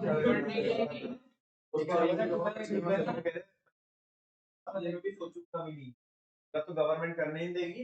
लेकिन कुछ हमने देश के साथ जो गद्दारी होगी ना, पर हमारे बहुत अच्छे रिलेशन किया, ठीक है ना। वैसे भी उधर इंसान एक बार जाता है वापस नहीं आता, ठीक है ना। हाँ जी, इंसान एक बार जाता है, उनको खुद ही नहीं पता है, उनका खुद ही नहीं पता है, वो अपने आप को ही संभालने, हमें तो क्या संभालने। आज हमने इन्वेस्टमेंट किया, ये बात आज हम नहीं कर रहे हैं, आज हमने जरूर इन्वेस्टमेंट किया है ना, कल चल के आज कल कौन पीट के गए रहे उन्हें, कल बताना। कल परसों अभी उधर किसने वॉर किया, ईरान ने की, इराक ने, ईरान ने, है ना। आज कल तो वो पीट के गए, कल कोई और पीट के जाएगा उसे, तो अपनी इन्वेस्टमेंट का क्या होगा। तो जो ग्लोबल इन्वेस्टर है बच्चों, जो बाकी कंट्री के जो इन्वेस्टर है, वो भाई इसी कंट्री में, इसी बर्बाद कंट्री में क्यों पैसा लगाएंगे अपना, जहाँ पे जो ऑलरेडी बर्बादी झेल रही है, तो अपना जाके हमें भी शौक है अपना पैसा जाके ले दे, ठीक है हम बर्बाद करते थे पैसा, कोई भी नहीं करेगा ऐसा, है ना। तो ग्लोबल इन्वेस्टर जो है उनका ट्रस्ट जीत ही नहीं पाएगी वो कंट्री कभी भी, तो ना कोई बाहर का बंदा आकर के उधर इन्वेस्टमेंट करेगा ही नहीं, हमेशा वो तरसते ही रहेंगे ऐसा। लेकिन जिस कंट्री की रैंकिंग इंप्रूव होती है, इकोनॉमिक रैंकिंग है ना, बाहर वाले लोग भी बोलते हैं कि हाँ भाई इन्वेस्टमेंट करनी है, तो वो एबीसी कैटेगरी, अगर ऑलवेज बेस्ट कंट्रोल की बात करें तो सी कैटेगरी में ना रखे, ए कैटेगरी में रखे कि भाई साहब अगर बिजनेस करना है तो भारत के साथ कर, ए कैटेगरी ज्यादा इंपॉर्टेंस देने का कि भारत के साथ अपने संबंध खराब नहीं करने का, ठीक है ना। तो इससे इकोनॉमिक रैंकिंग तो इंप्रूव हुई है भारत की। बाकी क्या भी हुआ है, जो ग्लोबल इन्वेस्टर है उनका कॉन्फिडेंस क्या हुआ, बूस्ट अप हुआ है इन द इंडियन इकोनॉमी। वो भारत को एक अच्छा, मतलब अच्छे उससे नजर से देखते हैं, और ये ऐसा देखते हैं कि यहाँ से हम भी क्या बना सकते हैं, पैसा बना सकते हैं, as their preferred destination investment. मतलब लोग चाहते हैं कि अगर उनके पास ए बी ऑप्शन है तो भारत को किस में रखते हैं। तो भैया क्या बोल रहे हो, बेटा भी पढ़ा गया है ना, बोल, ताकि आप रिलेट भी कर लो, है ना। एक टेक्निक होती है ABC analysis, always best control, तो इसमें तीन कैटेगरी में अपने को डिवाइड करना होता है। तो लोग हमें एक कैटेगरी में रख देखते हैं इकोनॉमिक रिफॉर्म्स के बाद, वरना वो सी डी कैटेगरी में पढ़े थे हम रिफॉर्म्स के पहले, है ना, कोई नहीं, कोई पूछ नहीं रहा था, ठीक है। चलो नेक्स्ट है बच्चों, अ चेक ऑन फिस्कल डेफिसिट। कह रहे हैं कि रिफॉर्म्स होने से क्या हुआ है, लगाम लगी है किसके ऊपर, ये क्या बात हुई, डेफिसिट के ऊपर लगाम, मतलब अरे बेटा उधर रिफॉर्म करने का रीजन क्या था, हाई फिस्कल डेफिसिट था क्या, नहीं था। ये हेडिंग उसकी जस्ट क्या है, ऑपोजिट है। कह रहे हैं एक लगाम लगी है, कंट्रोल लगा है किसके ऊपर, तो हमारे, हम हमेशा जो ऐसे घाटे में रहते थे ना, जो फिस्कल डेफिसिट हमारे को आता था, उस पे क्या हुआ है, कंट्रोल हुआ है। कंट्रोल कैसे हुआ है देखो, अब बता नंबर बता रहा है यहाँ पे। कह रहे माउंटिंग फिस्कल डेफिसिट, वाह वाह वाह, क्या माउंटिंग फिस्कल डेफिसिट, माउंटिंग मतलब बढ़ता जा रहा है। हाँ, जो इतना भारी भरकम, जो पीक पे जिसे बोल सकते हो, है ना, वो जो फिस्कल डेफिसिट हमारा आता था, हेल्थ की ना सीरियस थ्रेट, वो हमारे लिए काफी क्या थी, सीरियस थ्रेट थी, ठीक है ना, to the process of investment in the Indian economy, जिसकी वजह से भारतीय अर्थव्यवस्था में क्या नहीं हो पाती थी, इन्वेस्टमेंट नहीं हो पाती थी, क्योंकि हम तो किसके चक्कर में उलझे हुए थे, कर्ज के चक्कर में। अरे हम तो किसके चक्कर में फंसे हुए थे, कर्ज के, डेट के चक्कर में फंसे हुए थे हम तो। ये बोल रहे from a high as 8.5% of GDP, कि हमारे भारत की अर्थव्यवस्था होती थी, का एफडी कितना होता था उस टाइम पे बच्चों, 8.5%। नहीं समझा, अगर भारत में अगर 100 रुपए का प्रोडक्ट होता था ना, तो 8.5 रुपए का हमारे ऊपर क्या होता था, कर्ज होता था। आज वो नंबर घट करके कितना हुआ है बच्चों, 3.5%। मतलब अगर 100 रुपए की आज हमारी अर्थव्यवस्था है, तो 3.5 रुपए का हमारे ऊपर कर्ज होता है। लगभग लगभग 5% से अपने कर्ज को क्या किया है, घाटे को कम। यस और नो? और ये सब किसकी बदौलत, इकोनॉमिक रिफॉर्म्स की बदौलत। आगे नेक्स्ट है, सुनो नेक्स्ट है बच्चों, कंट्रोल ऑन इन्फ्लेशन। क्या है जी, कंट्रोल ऑन इन्फ्लेशन। ये रीजन नहीं था इकोनॉमिक रिफॉर्म्स का। अरे बेटा, जो जो भी रीजन थे ना इकोनॉमिक रिफॉर्म्स के, उनको आप क्या कर दो, ऑपोजिट कर दो, उनको बेनिफिट बन जाएगी। अरे जो रीजन थे उसी की वजह से रिफॉर्म किए, और वो रिफॉर्म जब हमने किए तो उनका वो फायदा हुआ जो हम चाहते थे, ये वो उनकी जस्ट ऑपोजिट हेडिंग चल रही है, एक आध को छोड़कर। तो देख लो, कंट्रोल ऑन इन्फ्लेशन, की इन्फ्लेशन पे भी कंट्रोल हमने किया रिफॉर्म्स लाने के बाद। इंक्रीजिंग प्रोडक्शन, टैक्स रिफॉर्म्स, हमने प्रोडक्शन में इंक्रीमेंट किया, टैक्स रिफॉर्म्स किए जो हम ऑलरेडी देख चुके हैं बच्चों सारे, एंड अदर रिफॉर्म्स, बाकी और भी हेल्प की, और भी हमने क्या किए, रिफॉर्म्स किए। पता है ना तो कौन कौन से रिफॉर्म्स किए, फॉरेन ट्रेड, उन सब की बात कर रहा है। हेल्प इन कंट्रोलिंग इन्फ्लेशन, उसके कलेक्टिव एफर्ट से हमने किसके ऊपर कंट्रोल कर लिया, इन्फ्लेशन के ऊपर। जो प्राइसेस जो आसमान छू रहे थे उनको हमने, हाँ, रोक लिया, ठीक है ना। The annual rate of inflation reduce from the peak level of 17% इन 1990, छोटा मोटा नंबर नहीं बेटा, 17% बहुत बड़ा नंबर है। जो पीक पे था 17%, हमारे यहाँ पे जो महंगाई होती थी वो 5.48% हो गई, कब में, 2015 और 16 में। अभी अगर आप बोलोगे तो अभी भी हमारे यहाँ पे मतलब है तो, लेकिन कंट्रोल में, ऐसा नहीं बोल सकते कि बहुत ज्यादा। अगर दूसरी क्या करोगे, कंपेयर करोगे, लेकिन अगर आप इस चीज को ऐसा देखते हो कि बहुत अच्छी स्थिति में भी है, तो वैसा भी नहीं, बस अभी मीडियोकर है ना, एवरेज आउट अगर आप करो तो बस वो हम मीडियोकर रेंज में आते हैं, नहीं तो बहुत अच्छी, बहुत बेकार है ना। हालांकि हमारी फॉरेन पॉलिसीज बहुत अच्छी है, लोग मानते हैं कि बहुत फॉरेन पॉलिसीज है अच्छी। नेक्स्ट है बच्चों, greater role of private sector. ज्यादा रोल किसका हुआ है, सब किसकी देन है, रिफॉर्म्स की। वरना सारी चीजें तो पहले किसने कंट्रोल करके रखी थी, गवर्नमेंट। भाई किसकी देन है, बोलो ना, 17 में क्या बोलो, रिफॉर्म्स ने, गवर्नमेंट ने में रखी थी, 50 में घटा करके 3 किया, क्यों, रिफॉर्म्स में तो उन्होंने किया, और उसका फायदा ये हुआ कि ज्यादा रोल अब किसको, प्राइमरी रोल किसको, प्राइवेट है ना। अब नंबर तो नहीं भूल जा रहे, फॉरेन इन्वेस्टमेंट उस टाइम पे कितना होती थी, $100 मिलियन, कितना होता था, 100 मिलियन। अभी कितना है, 30 बिलियन डॉलर। और नंबर हमने कहाँ पे, इन्फ्लेशन उस टाइम पे कितनी थी, 17%, अभी कितनी, 5.48%। अच्छा, जीडीपी, जीडीपी में जो फिस्कल डेफिसिट होता था हमारा, फिस्कल डेफिसिट 8.5% होता था, अभी वो कितना होता है बच्चों? जरूरी नहीं है तुम ये वो इसमें वैसे लिख के आओगे, कभी बोल के आओ कि अभी इतना होता है, बस लिखो कि इससे इतना रिड्यूस हो गया, थोड़ा खेलो, है ना। अब बचो किससे, क्या लिखने से, ईयर लिखने से। अगर याद रह जाता है तो वेल एंड गुड, और अगर नहीं रहता है तो ज्यादा ऐसे स्पाइडरमैन मत बनना कि ईयर तो लिख के ही आऊंगा। हाँ बिल्कुल, देखो स्पाइडरमैन वो, क्योंकि अच्छे वाले स्पाइडरमैन तो बन नहीं पाओगे, वो सस्ते वाले स्पाइडरमैन बनोगे, है ना, सोच रहे हो गड़बड़ हो जाएगी। तो बच्चों कितना डेटा देखा हमने यहाँ पे, एक डेटा तो इस वाले पॉइंट में है, दूसरा डेटा यहाँ पे है, और तीसरा डेटा यहाँ पे है। अब पढ़ते greater role of private sector, ज्यादातर रोल किसका हुआ है, एबोलिशन ऑफ लाइसेंसिंग सिस्टम, किसकी रिक्वायरमेंट क्योंकि खत्म कर दी गई थी, लाइसेंसिंग की रिक्वायरमेंट खत्म कर दी गई थी, and removal of restrictions on the entry of the private sector, और प्राइवेट सेक्टर की एंट्री पे जो काफी restriction have enlarged the area of operation of the private sector। अब जिन एरियाज में प्राइवेट सेक्टर नहीं कर पाती थी उन सेक्टर में भी किसको एंट्री मिली है अब,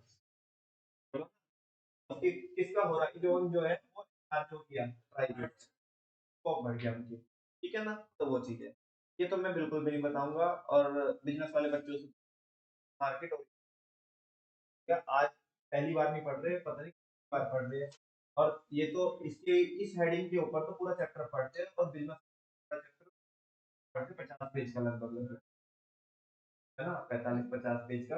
छोटी सी यहाँ पे तो क्या लिखी है, छोटी सी हेडिंग लिखी है, बोल दो मार्केट ओरिएंटेशन।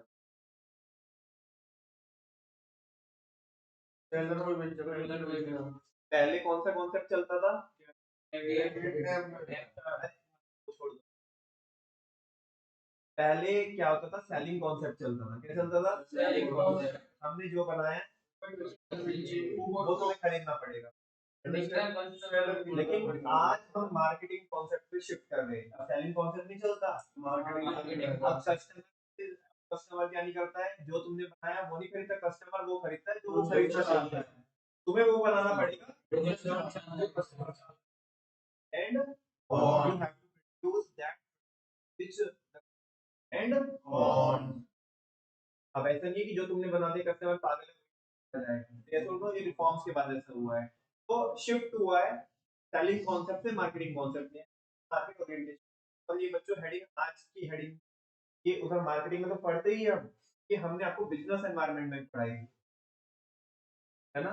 तो जो मैनेजरियल रिस्पांस करके हमने टॉपिक पढ़ा था ना, use J level for ABCD, उसमें भी पढ़ा था हमने मार्केट ओरिएंटेशन, है ना। तो कह रहे हैं मतलब अभी, चलो बाकी बिजनेस वाले बच्चे तो नहीं बोलेंगे, ह्यूमैनिटीज वालों से प्योर प्योर ही सवाल है, और दो ही बच्चे। चलो हाँ जी, मैं कुछ तो लाइन बोलूंगा और आपको बताइए, तो सेलिंग कॉन्सेप्ट, सेलिंग और मार्केटिंग, सेलिंग में होता है कि जो हमने बनाया बस हम वो बेचेंगे, तुम्हें वो खरीदना पड़ेगा, तुम्हारे पास ऑप्शन नहीं। मार्केटिंग में होता है कि जो तुम्हारी नीड्स एंड वांट्स है, हम प्रोडक्ट वैसा क्या करेंगे, खरीद करें। चलो अभी मैं बोलता हूँ, मेरे को बताना कि ये सेलिंग कॉन्सेप्ट है या मार्केटिंग कॉन्सेप्ट, है ना। Standing the customer according to the product is your है, standing the product according to the, मैंने उल्टा बोला क्या, तो बोला था तो मैं भी बोलता हूँ क्या बोलता हूँ, क्या बोल रहा था मैं, भटक गया मैंने क्या बोला, स्टैंडिंग द, मैंने कस्टमर बोला था, standing the customer to the, देखो ये तो ह्यूमैनिटीज वाले नहीं होते, चलो अभी का standing the customer according to the, क्या बोला आपने, marketing, selling, selling is the right, standing the, standing the customer according to the, जो हमारे पास प्रोडक्ट है उसके अकॉर्डिंग हमने किसको ऐड कर दिया, कस्टमर, भाई तू वही लेके जा जो हमारे पास है। इसका उल्टा करता हूँ, standing the product according to the customer, अपने ही प्रोडक्ट को क्या कर देना, चेंज कर देना कस्टमर के अकॉर्डिंग, ये है मार्केटिंग अप्रोच, मार्केट ओरिएंटेशन। आजकल ये वाला अप्रोच चलता है कि पहले वाला अप्रोच चलता है, यही वाला चलता है कि अपने प्रोडक्ट को मॉडिफाई करो कस्टमर के अकॉर्डिंग। देखो क्योंकि अभी कस्टमर को ऑप्शन मिल गए ना, कस्टमर को क्या मिल गए ऑप्शन, पहले वो चिंटी लिपस्टिक लेने जाती थी तो उसको वो एक मिलती थी, है ना, सेलर बोलता देख लो भाभी की यही है, लेना हो लो वरना तो रहना, देख के भी जाओ, है ना। आज आज बताओ ऐसे बोल सकता है वो, भाभी जी के साथ बताओ, तुम नहीं तुम बताओ आज ऐसे जवान लड़ा सकता है वो, नहीं ना। भाभी किसी और के पास चली जाएगी, नहीं जाएंगे, अरे क्योंकि मार्केट में आज बहुत सारे क्या है, इनफैक्ट इंडियन तो छोड़ो, फॉरेन ब्रांड अवेलेबल है, तो भाभी जी उस पर स्विच कर जाएगी, सही है, सुनो भाभी को आज क्या मिलेंगे, चॉइस ज्यादा मिलेगी, सही है, सुनो, तो दैट्स व्हाई किस पे शिफ्ट होना पड़ा, मार्केट ओरिएंटेशन, उस पे शिफ्ट होना पड़ा, मैं नहीं पढ़ा, हम भी नहीं पढ़ रहे हैं, इसका मतलब थोड़ा समझ में अब चलो मन में बैठ लो। आप क्या हो मेरा क्या होगा परम के साथ क्या बुरा हो गया भाई मतलब क्या कौन टूट आपने पढ़ो पर चलो आगे आत्मा की शांति के लिए मैं भी पढ़ देता हूँ नहीं वो मैं earlier customer have to purchase what the seller want to sell पहले कस्टमर को वो खरीदना होता था या पड़ता था जो वो अगला बेचना चाहता था ठीक है ना but with the introduction of LPG policies अब एलपीजी पॉलिसीज के आने से customer purchase what they need and want तो वो खरीदते हैं जो उनकी जरूरत है जो उनकी चाहत है कि चाहत के अलग जाता नहीं है वो घर से ही मन बना के आता है कि क्या लेके आना है ठीक है ना तेरे पास है तो ठीक है otherwise we have to move on to the competitor ठीक है ना नेक्स्ट है बिल्कुल अदर शो नेक्स्ट है बच्चों कंज्यूमर सॉवरेनिटी क्या है कंज्यूमर सॉवरेनिटी मतलब सॉवरेनिटी के बारे में पहले भी चर्चा हुई है सॉवरेनिटी मतलब क्या होती है सबसे अल्टीमेट पावर जिसके पास है सर्वोपरि हिंदी में बोलते हैं उसको जिसके पास अल्टीमेट पावर है जो सबसे सुप्रीम अथॉरिटी है मुझे बताओ बच्चों आज के टाइम में सुप्रीम अथॉरिटी कौन है कंज्यूमर कौन है बिकॉज सेलर किसके अकॉर्डिंग चलता है कंज्यूमर बोलेगा लेफ्ट तो लेफ्ट कंज्यूमर बोलेगा तो राइट तो राइट अपनी अपनी चलाएगा तो फिर तो क्या नहीं करेगा प्रेफर नहीं करेगा तो यस और नो तो कंज्यूमर सॉवरेनिटी आज मार्केट को रूल कौन करता है मार्केट का किंग कौन है कंज्यूमर कौन है और ये सब किसकी बदौलत एलपीजी की बदौलत किसकी बदौलत एलपीजी की बदौलत मार्केट ओरिएंटेशन पे आना पड़ा हमें और उसकी वजह से फिर फाइनली क्या मिला कंज्यूमर सॉवरेनिटी का कॉन्सेप्ट चला कि मार्केट का कौन है तुम्हें पता है कंज्यूमर कुछ आता है और अगर तुम्हें अपना धंधा चलाना है तो तुम्हें सुनना पड़ेगा जाते हो जहाँ पे तुम्हारे पापा इतनी उछल कूद करते हो ना तुम्हारे को इतनी डांट लगाते हैं के सामने भीगी बिल्ली बन के रहना होता है बिकॉज जमाना किसका है मार्केट ओरिएंटेशन किसका है क्या कि चला जाता है कस्टमर कुछ भी जो उसके मन में आए मतलब ऐसे ही गाली देके जाता है कुछ भी से मतलब है भाई भाई साहब आपने तो मतलब तुमने भाई अपनी दुकान के अंदर स्टॉक लगा के रखी है तुम उसे एवरी पॉसिबल हेल्प क्या करना चाहते हो ऑफर करना चाहते हो कस्टमर को क्या क्या बोलती है डिजाइनिंग ला रखे तुम डिजाइन पुराने ठीक है बोल रहे हो अभी और पता क्या है वो बात अलग है कि चिट्ठी कुछ पसंद ना हो कि वो पसंद ऐसा करके लेके जाए जो 10 साल पहले चलता था वो बात अलग है लेकिन भाई तुम उस टाइम पे उसने बोल दिया ना तो तुम लट के नहीं बोल सकते हमारे को कल तमीज नहीं है ये जमाना 1991 वाला जमाना नहीं है उसके पहले जमाना नहीं ये रिफॉर्म के बाद का जमाना है यहाँ पे अप्रोच चलता है मार्केट ओरिएंटेशन तो यस और नो चलो तो कंज्यूमर मार्केट का किंग है देखते हैं बच्चों सुनो consumer sovereignty has expanded over time consumer sovereignty के जो स्कोप है वो बढ़ा है over the period of time after 1991 this is evident from the fact that इस बात को आप इस चीज से मतलब टैली कर सकते हो a large variety of goods and services from the diverse global markets are now within the easy reach of the buyer वो कह रही है कि वो कह रहा है कि चिंटी क्लिक करती है और कोई भी प्रोडक्ट विदाउट अपने हस्बैंड की को कंसल्ट किए बगैर बाद में पता चलता है कि जब क्रेडिट कार्ड का या डेबिट कार्ड का वो स्टेटमेंट आता है ठीक है ना क्योंकि आज तक चिंटी को कहीं जाने की जरूरत नहीं मार्केट में चिंटी के पास है भाई चिंटी को सेलर के पास जाने की जरूरत नहीं सारे सेलर किसके पास अवेलेबल है चिंटी के पास चिंटी जिसको चाहे तो सेलेक्ट कर सकती है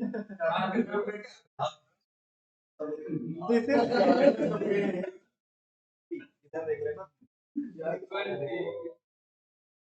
तो तुम आगे कैसे बढ़ जाते हो हम आपको कॉन्सेप्ट समझा रहे होते तुम अलग ही अपने जोन में चले जाते हो ये तो खासियत है तुम्हारे पास पढ़ने की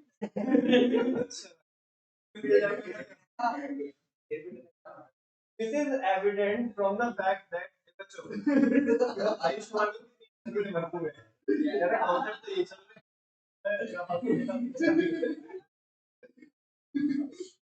जैन साहब कॉन्सेप्ट समझ में आ रहे तुम्हें? हाँ। तो अंडरस्टैंडिंग का लेवल भी हम लोग बहुत चल रहा है। This is evident consumer sovereignty over the period of time. ये इस चीज को आप इस चीज से चेक कर सकते हो कि रिफॉर्म्स के बाद कंज्यूमर को क्या मिली है? वाइडर चॉइस मिली है। क्या मिली है? अब उसके पास ऑप्शन में केवल इंडियन ही नहीं है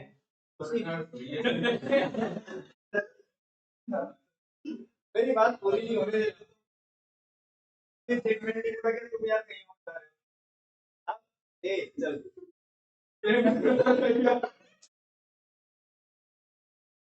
अब उसके पास ऑप्शंस में केवल इंडियन ही नहीं है, उसकी चॉइस भी कौन है?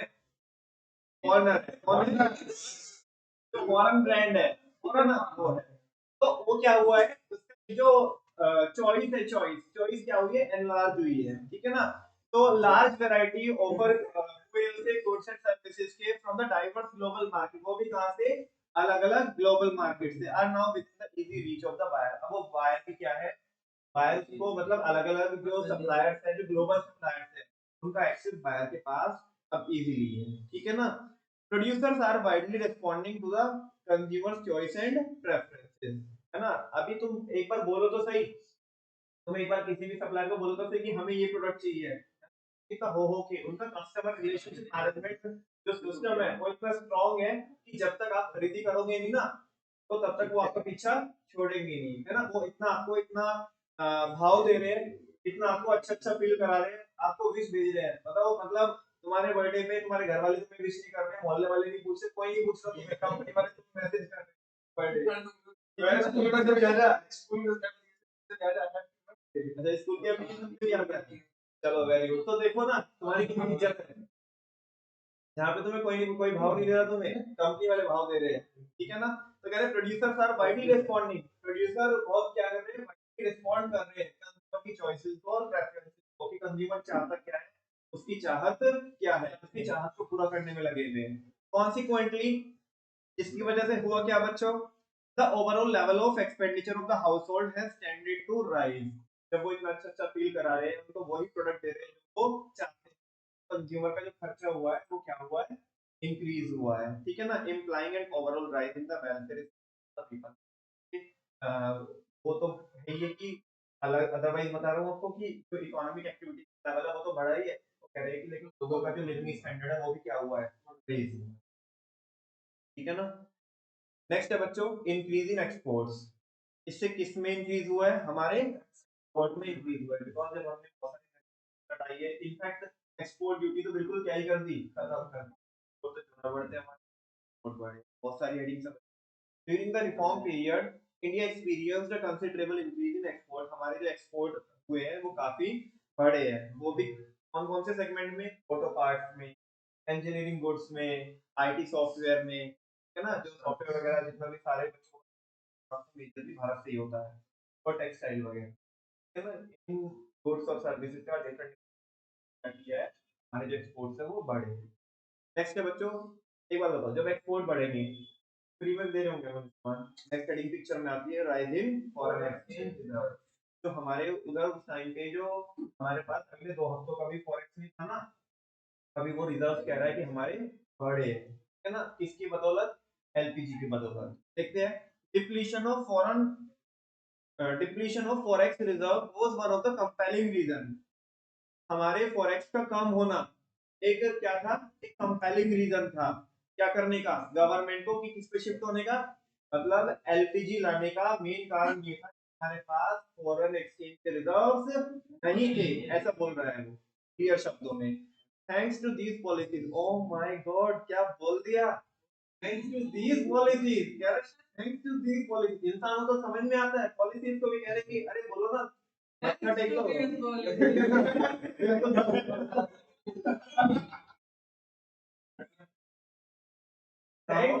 सारे बच्चे थैंक यू बोलो। Thanks to these policies the forest reserves of the country have now reached a comfortable level. कह रहा है कि हमारे जो फॉरेस्ट की जो रिजर्व है वो अब कंफर्टेबल लेवल तक जा चुके हैं।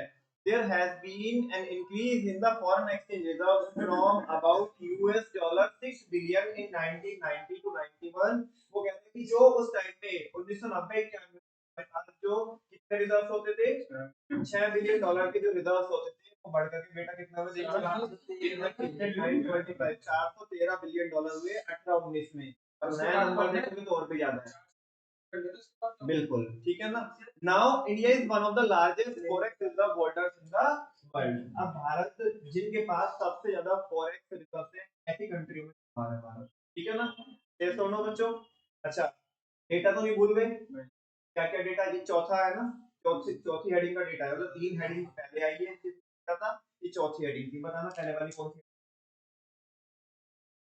अरे वो तेज कंटेंट नहीं डेटा वाली हेडिंग ये जो टॉपिक है वो तो उसमें था बाहर निकल करके आओ डब्ल्यूटीओ से हाँ जी पहले वाली एक तो जो हमारे पास जो 100 क्या था 100 मिलियन डॉलर की क्या चीज थी फॉरेन इन्वेस्टमेंट कब 1990 में वो बढ़ के कितनी हो गई बच्चों 30 बिलियन डॉलर ठीक है दूसरा जो हमारा जो फिस्कल डेफिसिट कितना होता था 8.5% जितना था वो कितना हो गया 3.5% हो गया जो महंगाई कितनी हुआ करती थी 17% हुआ करती थी वो 5.48% हो गई घट करके ठीक है ना और चौथा ये है बच्चों उस टाइम पे जो हमारे पास फॉरेक्स के जो रिजर्व थे वो कितने थे 6 बिलियन डॉलर और अभी कितने मतलब वो 2017 सॉरी 18-19 में कितने हैं 413 बिलियन डॉलर है ना नेक्स्ट है बच्चों increasing rate of economic growth हमारी जो इकोनॉमिक ग्रोथ की जो स्पीड है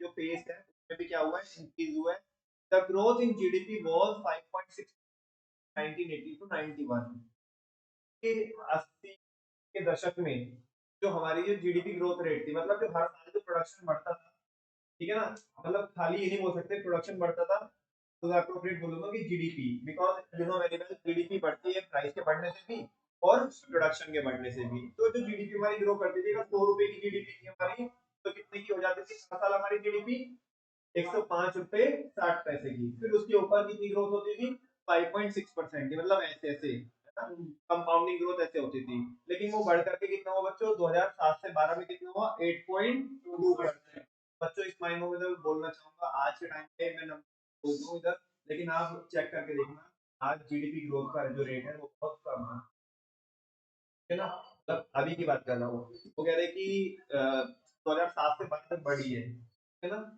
हाँ उसमें आप ये बोल सकते हो कि इन बिटवीन कोविड को भी फेस करना पड़ा बहुत सारी चीजें हुई कुछ शायद आप उन्हें सही ठहराओ शायद उन्हें आप गलत ठहराओ ऐसी पॉलिसीज भी गवर्नमेंट लेकर के आई जैसे जीएसटी लेकर आया अब उनका कंपाउंड इफेक्ट बोलो कुछ भी बोलो लेकिन अभी वो कह रहे हैं कि 7 पॉइंट तो मैं नहीं बोल रहा हूँ ये वो कितना बोल रहा है 8.2% से ग्रोथ कब हुई है 2007 से 12 में जबकि उसके बाद भी इतनी ग्रोथ हमने रिकॉर्ड नहीं की during 18-19 growth in GDP is estimated at 7.2% देखो इधर के नंबर भी सजेस्ट कर उधर से क्या हुई है कम ग्रोथ हुई है 7.7% इन 17-18 कह रहे 18-19 में कितनी ग्रोथ थी 7.2% और 17-18 में कितनी थी 6.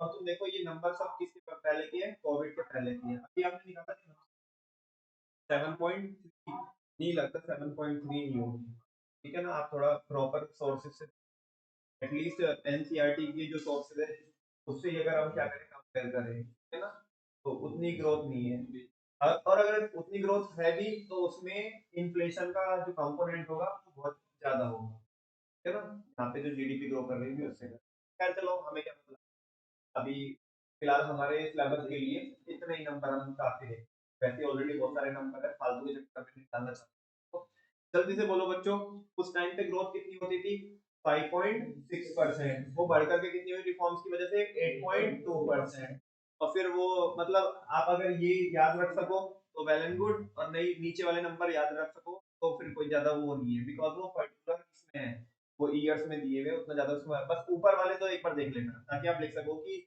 रिफॉर्म्स के पहले ऐसे लिखना थोड़ा टेक्स्ट को ऐसे लिखना अगर नहीं याद रहे साल कि रिफॉर्म्स के पहले जो ग्रोथ कितनी थी 5.6% की इकोनॉमिक ग्रोथ वो बढ़ करके रिफॉर्म्स की वजह से कितनी हो गई 8.2% आई थिंक पांचवी हेडिंग है कौन सी हेडिंग है इसमें डेटा है।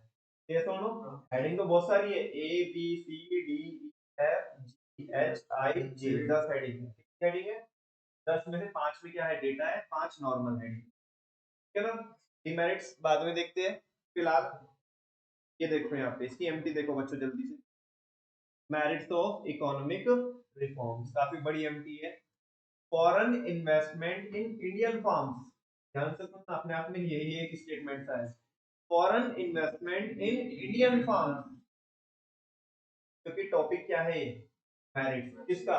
तो इकोनॉमिक रिफॉर्म, मैंने इसको ऐसे थोड़ा एडजस्ट किया है कि जो इकोनॉमिक रिफॉर्म्स के होने से जो फॉरेन इन्वेस्टमेंट हुई है, कहाँ पे? सुनो ना, इंडियन फार्म्स में। जो इंडियन फार्म्स में क्या हुई है? इन्वेस्टमेंट हुई है, फॉरेन इन्वेस्टमेंट हुई है। उससे हुआ क्या? Led to increase in export. उससे क्या हुआ है? हमारे एक्सपोर्ट बढ़े हैं, फॉरेन एक्सचेंज रिजर्व्स बढ़े, इकोनॉमिक ग्रोथ हुई है ना। तो सही सी है। अगर आप इसे थोड़ा अगर देखोगे, मेन जो है आपको फोकस करना पड़ेगा फॉर्म्स में। फॉर्म्स में वो एक्रोनियम है बेसिकली, जो यहाँ पे हेडिंग है। बाकी सब तो एक्सप्लेनेटरी हेडिंग है, एमटी है कि foreign investment in Indian firms led to increase in exports, foreign exchange reserve and economic growth. अब बोल सकते हो क्या फायदा क्या हुआ इकोनॉमिक रिफॉर्म्स का? एमटी में बोलिएगा। investment in Indian farms, increase in export, foreign exchange reserve, and economic growth. Yes or no? चलो, foreign investment, inflow of foreign investment, foreign investment in Indian को वो है इमर्जिंग वाला, कि अब भारत को लोग पूछते हैं, है ना, रिकॉग्नाइज करते हैं, recognition of India as an emerging economic power, foreign investment in Indian farms। अब देखना है और फिस्कल डेफिसिट, तो उस पे लगाम लगी है। अच्छा, कौन फिस्कल डेफिसिट? फॉर इन्फ्लेशन, तो low inflation, R for role, role किसका हुआ? प्राइवेट सेक्टर का। M for market orientation approach, पहले सेलिंग कॉन्सेप्ट चलता था, वो रिप्लेस होकर के मार्केट ओरिएंटेशन अप्रोच आया। And S for sovereignty, consumer sovereignty. Foreign investment in Indian firms हो गया, लेड टू की हेडिंग बची है, increase in export as it is heading है, increase in foreign exchange reserve बिल्कुल एज इट इज हेडिंग है, यानी कि इंक्रीज बोलो से नहीं बोलो की बात है। And finally increase in the rate of economic growth. बिना देखे आप बोल सकते हो 10 हेडिंग, पहले एमटी बोल दीजिएगा, उसके बाद वन बाय वन आपको बुलवा रहा हूं। Foreign investment in Indian farms, increasing foreign exchange reserve and economic growth. Once again, अब proper heading बोलेगा, foreign investment, inflow of foreign investment in Indian को India emerging वाला, recognition of India as an emerging economic power, ठीक है ना, बिल्कुल। अब है फॉर्म्स के वो एक्रोनियम है, एफ फॉर फिस्कल डेफिसिट, अच्छा कौन? Fiscal deficit, I for inflation, control on inflation, R for role of greater role of private, M for market orientation, for sovereignty, consumer sovereignty, foreign investment in Indian firms led to 3 heading, increasing foreign exchange reserve is increasing the rate of economic growth। इसके साथ साथ हमारी 10 heading पूरी हो जाती है merits की। यहाँ पे हम अप्रेजल देख रहे हैं, है ना। अभी तक तो हमने अच्छी अच्छी बातें देखी किसके बारे में? और इनके रिफॉर्म्स के बारे में। अब देखते हैं कि इनके नुकसान क्या हुए, है ना। किन चीजों को इग्नोर कर देगा, चल तू साइड हो ऐसे कर। डिमेरिट्स ऑफ इकोनॉमिक रिफॉर्म्स, क्या देखो बच्चों, बहुत अच्छे से एमटीबी बहुत अच्छे से की है। अगर आप देखोगे चैप्टर को बच्चों एनसीईआरटी से पढ़ोगे ना, तो एक भी ईमानदारी से बता रहा हूँ कि आपको आधे मतलब बीच में कम तोड़ दोगे, बोले छोड़ यार कि वो, है ना। थोड़ा बस ये देखते हो ना, मैं कह रहा हूँ कि इस चैप्टर को तुम्हें कवर करना है। एक तो वो वाला फ्लो चार्ट जिसकी मैं हमेशा बात करता हूँ, एक उसके 2 बच्चे, फिर 3 बच्चे, फिर 5 बच्चे, 5 2 4 4 5 3, और फिर वो 2 और फिर 5, वो करके दो टॉपिक हुए हमारे बीच में, WTO और आउटसोर्सिंग, और उसके बाद ये दो एमटी, अगर ये आपको याद है, कौन सी? Foreign investment in Indian firms led to support foreign exchange and economic growth. और ये नेक्स्ट है, बहुत अच्छी थी, ये मेरे को लगती है, MT culture for the agriculture, culture for the agriculture, trade और एनवायरनमेंट। ये क्या हुआ है, मतलब ये डिमेरिट्स है, अगर तुम्हें ये आता ना वो फ्लो और ये दो एमटी आती तो मैं आपको 80% चेक करना था, बाकी तो छोटी जाती है ना। बात करते हैं कल्चर इरोजन। कह रहे हो साहब क्या बात कर रहे हो रिफॉर्म्स की, तुम क्या बात कर रहे हो तुम रिफॉर्म्स की, हमारा कल्चर बर्बाद हुआ है, क्या बर्बाद हुआ है? कहाँ हमारी भारतीय संस्कृति, तो कहाँ तुमने वेस्टर्न कल्चर को क्या करा दिया, प्रीवेल करा दिया, कहाँ पे? भारत में हमारी संस्कृति को क्या करने का काम किया आपने, खत्म करने का काम किया है। भाई तक किस मुंह से बोलते हो तुम इकोनॉमिक रिफॉर्म, है ना, हमारे कल्चर को बर्बाद करके इकोनॉमिक रिफॉर्म्स बोलते हो, इसका क्या है? ये वैलिड है ना? कहाँ लोग अपने घरों में पूजा पाठ कर रहे थे इज्जत के साथ, आराम से, लोग अपने घरों में फैमिली के साथ थे, खाना खा रहे थे, कहाँ तुमने सैटरडे पार्टी को बता दिया, और ये वो, और ये नई नई चीजें, एक नई क्लास इमर्ज कर दी, भाई ये फॉरेन प्रोडक्ट आ रहे हैं, ये आ रहे हैं, वो आ रहे हैं, तुमने लोगों की वॉन्ट्स को बढ़ाया है। पहले भी तो लोग जी रहे थे ना, अब प्रैक्टिस करना, तो तुमने कल्चर बर्बाद करने का काम किया, ऐसे बोलते हैं कल्चर इरोजन, और वाकई में हुआ भी है कल्चर। देखो हर एक चीज के अपने पॉजिटिव भी होते हैं और नेगेटिव भी होते हैं, केवल एक चीज ऐसे नहीं बोल सकते कि भाई उससे पॉजिटिव पॉजिटिव भी होंगे, तो कहीं ना कहीं आपको भी करना पड़ेगा, सबको भी करना पड़ेगा, बर्बाद हुए। Correct, globalization has also led to culture erosion in Indian society, Indian culture बर्बाद हुआ है, इंडियन बर्बाद हुआ है। Everybody wants to be economically independent, हर एक बंदा तो क्या होना चाहता है, इकोनॉमिकली इंडिपेंडेंट होना चाहता है, रिगार्डलेस बट द फैमिली और द सोसाइटी। तो अंग्रेजी मीडियम में वो बोलता ना कि ठीक है यार तुम अच्छा करो, अच्छा कमाओ, लेकिन जब तुम्हारे पेरेंट्स को तुम्हारी जरूरत हो तो आ भी तो, है ना। हर एक बंदा तो चाहता है कि मैं क्या बन जाऊं, मैं बहुत रिच बन जाऊं, और तुम कभी कुछ में ऐसे दिखाया जाता होगा, छोटे छोटे दिखाया जाता होगा कि भाई ये मिलेनियर, ये मिलेनियर, ये फॉरेन का, वो सारी चीजें, है ना। तो ठीक है यार तुम इकोनॉमिकली इंडिपेंडेंट बन जाओ, लेकिन यार तुम उस चीज को नहीं बोल सकते कि तुम्हारी तुम्हारी फैमिली के लिए, तुम्हारी सोसाइटी के लिए, तुम्हारे समाज के लिए, तुम्हारी कंट्री रिस्पॉन्सिबिलिटी है, उनको तो नहीं तुम साइड कर सकते। और इकोनॉमिक रिफॉर्म्स के आने से यही हुआ है कि लोगों के मन बस पैसा, पैसा और पैसा डाला गया है ना, बाकी सारी चीजों को क्या कर दिया गया, साइलेंट कर दिया गया। तो बोल रहे हैं कि हर एक बंदा तो इकोनॉमिक इंडिपेंडेंट रहता है, भले ही चाहे उसकी कुछ भी रेस्पॉन्सिबिलिटी उसकी फैमिली के लिए और उसकी, ठीक है ना।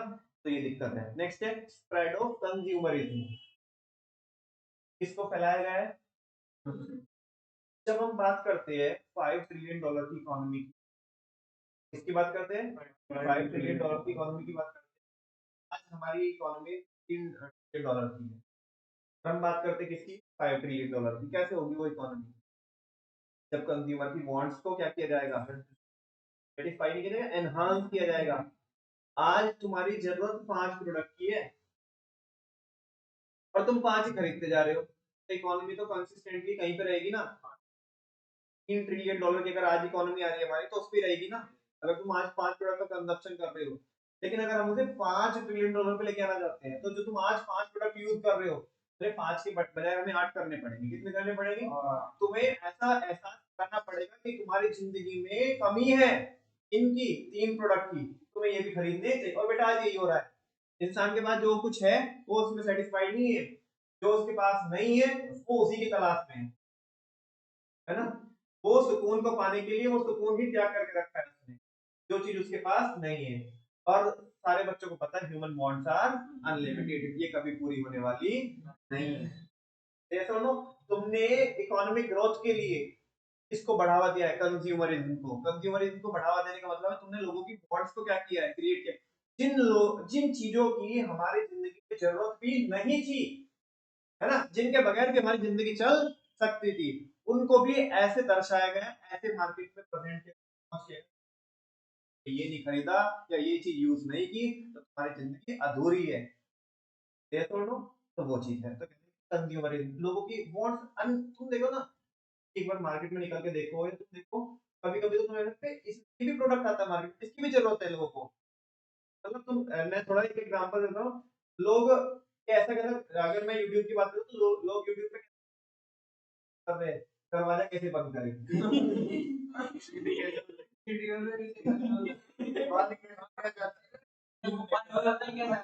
मजे की बात ये है कि ऐसा नहीं कि चलो ठीक है कि हमारी वीडियो के लिए उसमें 5-10 व्यूज है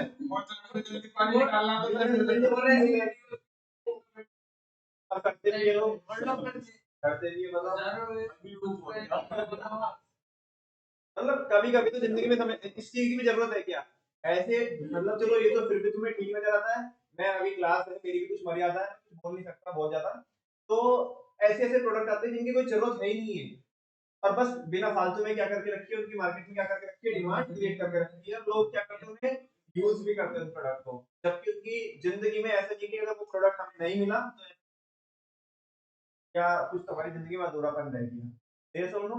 लेकिन ये चीज की गई है तो कंज्यूमरिज्म को फैलाया गया है, चिट्ठी मोर डिमांडिंग हो रही है, क्या हो रही है नहीं, मजाक आप शायद मजाक में ले लो बात को, लेकिन बहुत सारे लोगों के घर इसलिए बिगड़ रहे हैं, है ना। कभी पूछना जो लोग, जो एडवोकेट्स हैं, जो डाइवोर्स के जो केस लड़ते हैं, ये जो जो जजमेंट सुनाते हैं स्पेशली किसके लिए, जो डाइवोर्स वगैरह वाले जो मैटर्स जो होते हैं, कि भारत के बहुत ज्यादा डाइवोर्स हो इसलिए रहे हैं और आजकल चाहे वो कोई भी हो, चाहे वो मेल हो चाहे वो मोर डिमांडिंग हो गए, क्या हो गए ना, लोगों की एस्पिरेशंस कितनी गाँव से, जो लोग हैं उनकी एस्पिरेशंस इतनी है, हम ये खरीदेंगे वो खरीदेंगे ये करेंगे वो करेंगे, और अगर सामने वाला जिस फैमिली में आप हो, वेदर वो आप आपके पेरेंट्स के साथ हो, आप आपके हस्बैंड स्पाउस के साथ हो, या किसी भी आप फैमिली में हो, कैसे भी कंडीशन, अगर सामने वाला उन चीजों को अफोर्ड नहीं कर पा रहा है तो ठीक है, तू कल से अपने रास्ते, मैं अपने रास्ते। आजकल तुम देखोगे सोसाइटी में, तो सोसाइटी में रिश्ते कैसे हो रहे हैं कि मेरी ये पसंद है, मेरी शॉपिंग करने का मेरे को ऐसा मन है ना, ये वो मेरे को महीने में 3 शॉपिंग करनी है, तू लायक है तो ठीक है, अदरवाइज तो तू अपने घर में। मैंने अभी देखा इधर आता है, अभी इधर बुढ़ाना में एक केस, एक ऐसे पता नहीं कितने होते होंगे, मैंने तो एक ही सुना ना, कि एक बंदे का रिश्ता इस वजह से टूटा कि वो वाइफ बोलती थी कि वो शॉपिंग कराने के लिए लेकिन जाता और उसे शॉपिंग करनी थी, तो दैट्स व्हाई बोलते अपने घर अपने मैं अपने घर। मे बी आप ऐसे मजाक में ले सकते हो, लेकिन बच्चों ये है ना, ये चीज है कहीं ना कहीं, यार तुम देखो ना, जब रिश्तों में भी, जब रिश्तों में तुम बिजनेस लेके आओगे, जब तुम पैसा लेके आओगे, तो भैया फिर इंसान उस हिसाब से सोचता है, फिर रिश्ते रिश्ते के हिसाब से नहीं देखता है, ठीक है ना। टाइम बच्चों आपका हो भी रहा है, थोड़ा सा और कोशिश करता हूँ मैं इस हेडिंग को तो एटलीस्ट कर दूं, कल मैं कल इसे रैप अप करके, थोड़ा सा ही रहता है वैसे तो आज ही होना था कि टाइम से थोड़ा आगे पीछे कोई पता नहीं पड़ता कि कौन टॉपिक में टाइम लगे, कल इसका साथ में रिवीजन भी करेंगे, ठीक है ना। फिलहाल ये हेडिंग में पूरी कर देता हूँ, थ्रेट ऑफ कंज्यूमरिज्म, ठीक है प्लीज बच्चों। The new policy has been encouraging, जो न्यू इकोनॉमिक पॉलिसीज आई है, अभी तो देखो बहुत हम इनके बारे में चर्चा कर रहे थे, जस्ट इकोनॉमिक माइंडसेट से कर रहे थे, एक बार माइंडसेट चेंज करके देखोगे तो बाकी में तुम्हें लगेगा कि हाँ यार ये चीजें भी हुई है ना। जो न्यू पॉलिसीज आई है उन्होंने एक डेंजरस ट्रेंड को क्या किया है, डेंजरस ट्रेंड को क्या किया उन्होंने मार्केट में लॉन्च किया है, या उसको बढ़ावा दे एनकरेज कर रहे हैं of consumerism by encouraging the production of luxuries, इसके प्रोडक्शन को एनकरेज करके and items of superior consumption, है ना। इंसान अब चाहता है कि अगर वो अपना घर बनाए तो बहुत सारे प्रोडक्ट जिनकी जरूरत भी नहीं है, यार ये भी होना चाहिए, ये भी छोटी छोटी चीजें, छोटी बहुत सारी चीजों की कंजप्शन को क्या किया गया है, एनकरेज लग्जरीज को। The Indian society is adopting itself to the western culture, पर भारतीय जो समाज है वो भी किसको अडॉप्ट कर रहा है बच्चों, वेस्टर्न कल्चर को अडॉप्ट कर रहा है, उसे स्प्रेडिंग थ्रू बोरोइंग, कि भले ही कितना खर्च करना हो बस दिखावे में खर्च होना है, पर पहले भी ये चर्चा हुई थी बच्चों, ठीक है ना, 60 to 70% जो भारत की जो मेट्रो सिटीज है, खासकर अगर दिल्ली की बात करूं मैं, तो लोन पे चल, हर लोगों ने हवा बना के रखी है, ना एक स्टेटस बना के रखा है, अंदर कितना खोखलापन है ये कोई नहीं जानता, कि बाहर किसने कितना बबल बना के रखा है, अंदर उसमें जान है भी या नहीं भी, है ना। लोग रोटेशन घुमा रहे हैं ना, लोग क्या करते हैं, मैंने तो खुद देखा है, क्या करते हैं जब कि बंदों के लोन सैंक्शन होते हैं, कई बार हम लोग क्या कराते हैं, लिमिट अप्रूव कराते हैं या उनके ऑडिट वगैरह होते हैं, जैसे इंसानों ने बड़े बड़े लोन उठाए हुए हैं और वो इन्वेस्टमेंट में खर्च नहीं करके रखा है लोगों ने, खर्च करके रखा है कंजप्शन। तो सारे बच्चों को पता है जब बोरोइंग यूज की जाती है खर्चे के लिए, किसके लिए, कितना दर्दनाक हो सकती है इन फ्यूचर। एक बार आपका अगर, जब तक तुम्हारा बबल चल रहा है तो चल रहा है, जब वो गुब्बारा फूटेगा ना, वो बबल फूटेगा जब वो, तुम अपने आप को मैनेज नहीं कर पाओगे, तुम विशियस सर्कल में फंस जाओगे। यहाँ पे एक लोन को चुकाने के लिए आप दूसरा लोन लोगे और दूसरे को चुकाने के लिए तीसरा लोन। जस्ट आपने, क्योंकि आजकल वही वाली बात है ना, अमीर होना और अमीर दिखना दोनों अलग अलग बातें हैं। तो लोग लोग आज खर्च इसलिए कर रहे हैं ये दिखाने के लिए, देख मैं अमीर हूँ, है ना, चाहे भले ही वो सब कुछ किस पे हो, वो रही है। आपने देखा होगा आजकल के नए नए लड़के, ठीक है ना, बुलेट लेके घूमते हैं, कुछ लोगों का जज्बा हो सकता है, लेकिन आप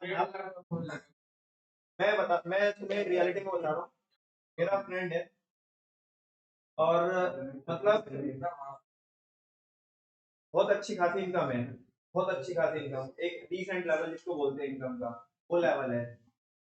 और इंसान के शौक रहते हैं, तो ठीक है, बुलेट लेगी, लेकिन आज कभी कभी वो मिलता है, कभी कभी मिलता है, कभी कभी मिलता है तो होता है इसके, ये शौक तो है, लेकिन हाँ, हाँ मेंटेनेंस है, बाकी चीजें है, बहुत कम निकालता है वो।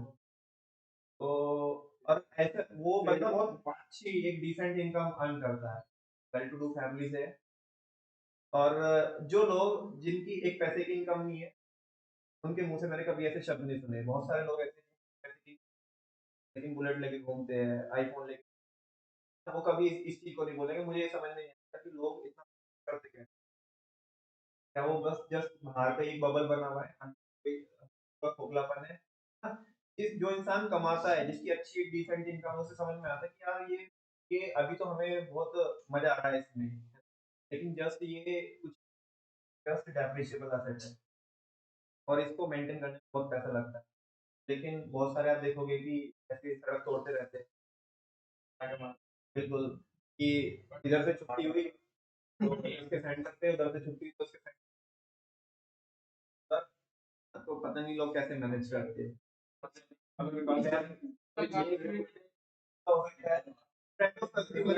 आई थिंक आपको ये हेडिंग समझ में आई होगी, और आज के लिए बच्चों में ड्रॉप करता हूँ।